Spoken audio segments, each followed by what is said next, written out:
हाय दोस्तों, मैं सतीश सोलियो कोचिंग कैंपस की ऑनलाइन क्लासेज में आपका स्वागत करता हूं एक बार फिर से। पिछले वीडियो में हम पढ़ रहे थे दूसरे चैप्टर के शेष भागों को, जिसमें हमने पढ़ा था कुछ कंपाउंड्स को जो हमारे दैनिक जीवन में बहुत ही महत्वपूर्ण होते हैं। उसमें से कुछ कंपाउंड्स हमारे रह गए थे, तो आइए आज देखते हैं इस चैप्टर के लास्ट वीडियो को।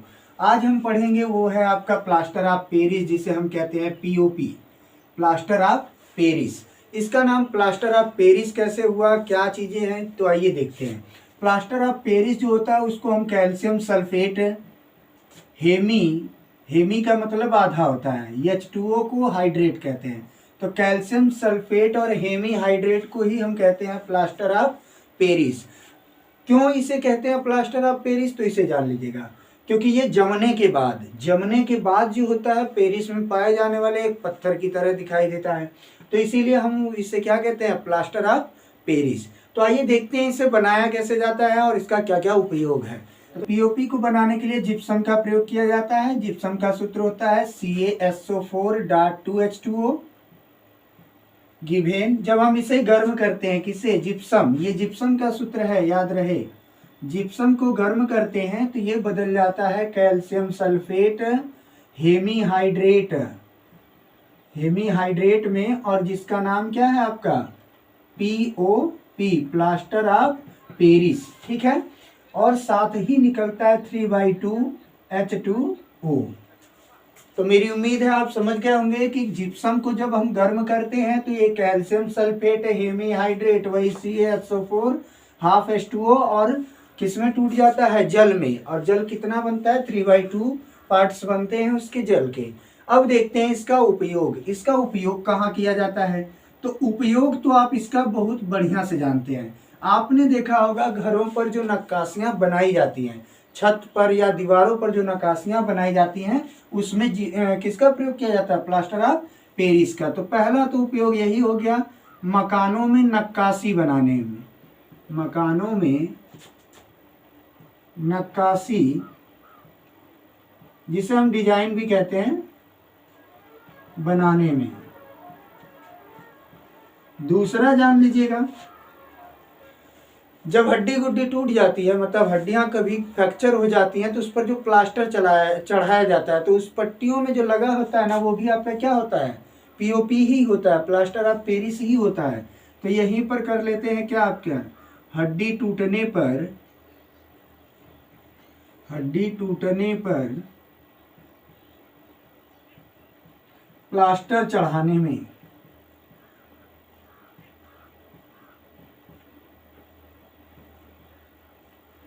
अब जान लीजिएगा, दांतों के प्लास्टर भी इसी से बनाए जाते हैं।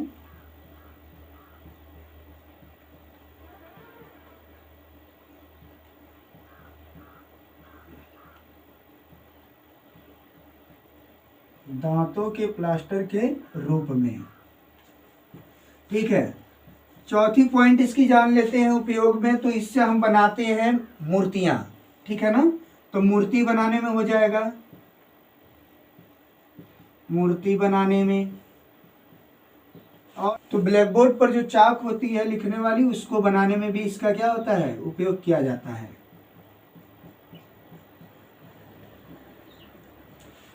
अब ध्यान दीजिएगा, इसका एक और उपयोग किया जाता है जिप्सम के निर्माण में।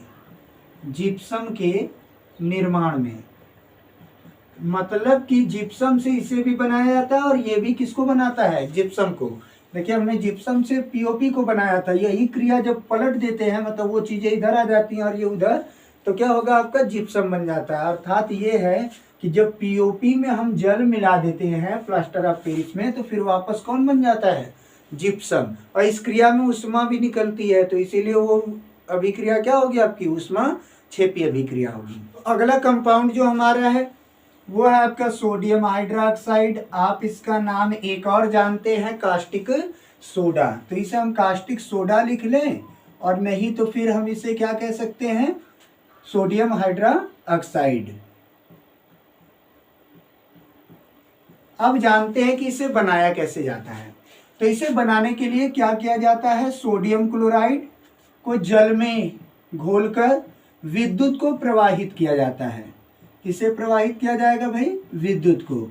तो ये परिवर्तित किस में हो जाता है, NaOH में, ठीक है। प्लस बन जाती है आपकी H2, प्लस बन जाती है आपकी क्या, Cl2, ठीक है ना। क्या क्या बनता है भाई इस क्रिया में, सोडियम क्लोराइड को जब हम जल में घोलते हैं और विद्युत को प्रवाहित करते हैं तो हमारा बनता है सोडियम हाइड्रोक्साइड, हाइड्रोजन गैस और क्लोरीन गैस। अब इसमें एक बात आप जान लीजिएगा, सोडियम हाइड्रोक्साइड एक प्रकार का क्षार है और ये आपकी क्लोरीन गैस है, ठीक है ना, क्लोरीन गैस। अब इसी के आधार पर एक अभिक्रिया नाम दिया जाता है इसको, कौन सी, क्षार क्लोर अभिक्रिया या क्लोर क्षार अभिक्रिया। क्लोर क्षार अभिक्रिया मतलब ऐसी क्रिया जिसमें क्या क्या बन जाए, एक क्षार भी बन जाए और क्लोरीन गैस भी बन जाए, तो उसी को हम क्या कहेंगे, क्लोर क्षार अभिक्रिया। अब बात कर लेते हैं इसके उपयोग की। तो उपयोग आपको पता होगा, कास्टिक सोडा का जो उपयोग है वो पहला तो यही है कि साबुन बनाने में इसका उपयोग किया जाता है, साबुन बनाने में। दूसरा जो इसका उपयोग है तो महत्वपूर्ण यौगिक, जैसे कौन कौन से यौगिकों को बनाने में, तो sodium carbonate, sodium bicarbonate, sodium bicarbonate और ETC मतलब अदर कंपाउंड्स बनाने में ये काम आता है ना, बनाने में। तो अगला उपयोग है इसका तीसरा, पेट्रोलियम के शोधन में, पेट्रोलियम के शोधन में, ठीक है। चौथा उपयोग जान लीजिएगा, कागज और रेशम उद्योग में किया जाता है, कागज और रेशम उद्योग में।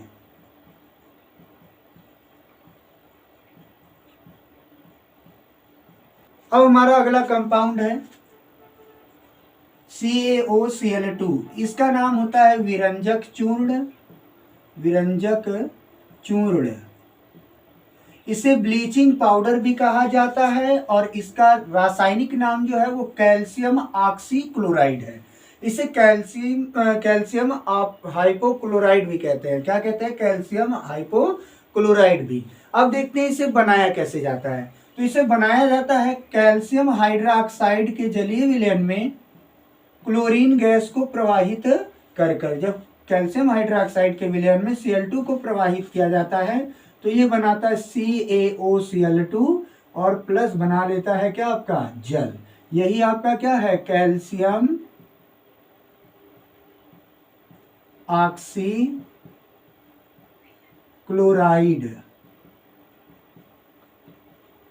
ठीक है। तो इस प्रकार किससे हम बना लेते हैं, विरंजक चूर्ण को। अब बात कर लेते हैं किसकी, इसके उपयोग की।